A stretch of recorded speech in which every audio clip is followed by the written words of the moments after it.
Assalamu alaykum hurmatli televizor ko'ruvchilar. Uyg'ur televiziyasining kundalik xabarlarini ko'rishinglarni qarshi olamiz. Qo'l jinoyatidagi pensioner Faxriddin Xililning Wuhan virusi bilan yuqumlanganligi ilgari surildi. Wuhan shahriga zo'r turkumda o'lik ko'ydirish uskunalari yetkazmoqda. Fransiya davlatidagi imomlarning fransuzcha bilishini ta'kidladi. Qozog'iston xalq musiqa atirti Guinness Dunyo rekord kitobiga kirish uchun tirishmoqda. Tövəndə dehqonlar xabarlarimizning tafsiliy mazmunlarida bo'lsin. Erkin Asiya radiosuning xabar qilishicha, ijtimoiy tarqatqulatdagi xabar yepishlarga asosan elib berilgan aniqlashlar davomida qo'l jinoyatisining mazar yezisida o'ltirishliq pensiyaga chiqqan 78 yoshli o'qituvchi Faxriddin Xililning Wuhan virusi bilan yuqumlanganlik diagnoz qo'yilib, Qo'lji shahrida davolanayotganligi, uning ayoli ikkinchi o'g'li va kelinining yuqum gumondori sifatida alohida tekshirilayotganligi, mush sababdan bular bilan aloqa qilgan barliq urug' tuqqan qo'lim qo'shnilarning qo'l jinoyatida karantin qilinayotganligi, mazar va qosh yezisidagi aholilarning uylari pechatlanganligi oshkorlandi. Yaqında ijtimoiy tarqatqulatda qo'l jinoyatisining Do'mazor yezisida Uyg'urlardan 4 kishining Wuhan virusi bilan yuqumlanganligi, bu bayqalgandan keyin Do'mazordan qattiq qamal qilinganligi va butun uylarga pechat silinganligi xabar qilingan edi.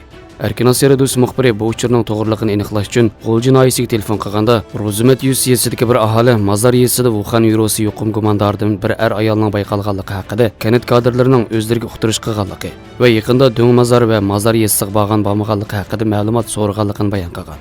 Do'mazordagi bir aholi bayqalgan yuqumlarning Mazar yezisidan ekanligi, pensiyaga chiqqan bir o'qituvchi ekanligi va Uyg'ur ekanligini bildirgan. Mazar yezi aro mahalladagi bir aholi yuqumlarning Shix mahalladan ekanligi va ismining Faxriddin ekanligini ma'lum qilgan. Shix mahallasidagi aholilar bo'lsa o'zlarining pechatlanganligini bayon qilish bilan birlikda pensioner Faxriddin Xililning G'o'lji shahrida doktorxonada, uning ayoli Reyhongul, ikkinchi o'g'li Abdusalim va kelini Xolida Mamatning G'o'lji noyisida doktorxonada ekanligini bayon qilgan. Bular yana Faxriddin Xililning barliq urug' tuqqanlari, qo'lim qo'shnilari va ar mahalladagi bir o'lim patisiga uning bilan birlikda qatnashgan barliq kishilarning G'o'lji noyisiga akitilib karantin qilinganligini ma'lum qilgan. Aholilar kanit kadrlaridan anglaganlarga asosan Faxriddin Xililning yuqumdor ayoli, kelini va o'g'lining yuqum gumondori ekanligini ilgari surdi. Mazar yezisidagi bir kent sekretari bulardan Faxriddin Xililning yuqumdor ekanligidan xabar borligini bayon qilish bilan birlikda qolganlarning ahvoli haqida jiddiy qutqizish qo'mondonlik shtabidan ma'lumot olishni tavsiya qilgan. Ammo mazkur shtab xodimlari bu vaqtda ma'lumot berishni ilgirkiga o'xshashlar rad qilgan.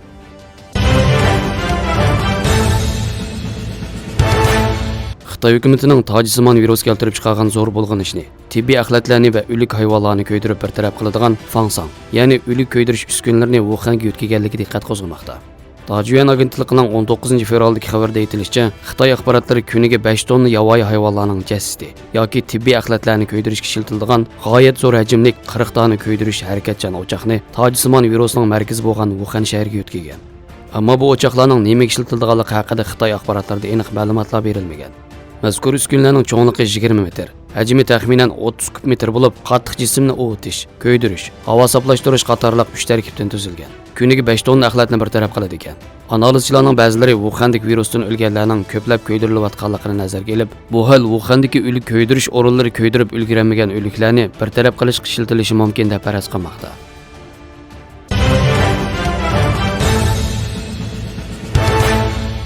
Fransiya tashqi ishlar ministri Kristof Kastaner chet ellik imomlarning 2024-yildan boshlab Fransiyaga kelib imomlik qilolmaydiganligini bildirdi. Fransiya tashqi ishlar ministri Kristof Kaster France Inter radiosining ziyoratini qabul qilganda imomlar to'g'risidagi savollarga javob berib, chet ellik imomlarning 2024-yildan boshlab Fransiyaga kelolmaydiganligini, bu to'g'risida Turkiya, Algeriya va Marokashga ma'lumot berilganligini aytgan. Shundaqla Ramazon oyida Fransiyaga kelgan imomlar sonining 2020-yildan boshlab azaytirilganligini qayd qilgan. Fransiya prezidenti Macron 18 fevral Mulxoz shahrida chet ellardan kelgan imomlar Fransiyada xizmat qilayotgan va turkchani o'z ichiga olgan til darsi beradigan o'qituvchilar va bo'lgunchi imomlar to'g'risida bayonot e'lon qilgan. Prezident Macron Turkiya, Algeriya va Marokash qatorliq davlatlardan Fransiyaga kelgan imomlar sonining 300 ekanligini va buningdan voz kechganliklarini eskartib, buningdan keyin imomlarning Fransiyada yetilishi, fransuzcha bilish kerakligini ilgari surgan. Ammo qachon bu belgilamadan voz kechadiganliklarini bildirmagan. Prezident Macron Muhaviz shahrida axborotchilarga bergan bayonotida xalqning ma'lum bir qismi islom nomidan yangi siyosiy loyihalarni ishga oshirmoqchi bo'lmoqda deganlarni ilgari surdi va davlat miqyosida sekularizm jihatdan hech qanday masala yo'qligini, biroq sekularizmning bir dinga urush etish uchun vosita o'rnida ishlatilmasligi kerakligini bildirdi. Fransiyada radikallik faoliyatiga qarshi kurash doirasida 80 ga yaqin tarbiyalash markazi qurilganligini ta'kidlagan Macron, masalaning musulmon yoki fransuzlar emasligini uqtirdi. Makron yaqin 2 yildan buyon 15 jami, 12 jamiyat va 4 maktabning taqib etilganligini tilga olib, ana til va kultur darslari ostida chet el tillari o'rgatilayotganligini eskartib, Cumhuriyet maktablarida davlat kontrol qilolmaydigan darslarning o'tilmasligi, darslik materiallarni kontrol qilolmaslikning bir og'ir masala ekanligini, chet el tillarida xalqaro ma'rif sistemasiga o'tish kerakligini, o'qituvchilar va imomlar Fransiyada yetishgan bo'lishi va fransuzcha bilish kerakligini, ularning fransuzlar ega bo'lgan haq-huquqqa ega bo'lishini, biroq fransuzlarga o'xshash qonunga bo'ysunish kerakligini, ularning o'z davlatlarining qonunlari Fransiyada inovatga ega bo'lmaydiganligini ta'kidlagan.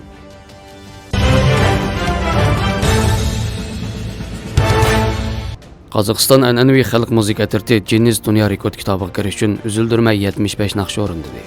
Poytaxt Nur-Sultonda Oltin Ordu davlatining qurilganligining 750-yilini tabriklash faoliyatlari doirasida Nur-Sulton orkestrasi an'anaviy xalq musiqa atirti Qo'rqit konsert berdi. An'anaviy xalq musiqa atirti Qo'rqit an'anaviy chalg'ular bilan qozoqcha ham chet el musiqalaridan bo'lib, jami 75 asarni uzildirmay o'rinladi. Nur-Sulton orkestrasi tarafidan e'lon qilingan yozma bayonotda tunji qitim uzildirmasdan 75 asarning o'rindalganligi ta'kidlangan va maqsadlarining Ginnes dunyo rekord kitobiga kirish ekanligini uqtirgan. Xabarlarimizni ko'rganingizga rahmat. Ko'rishguncha omon bo'linglar. Xayr xo'sh. Allohga omonat.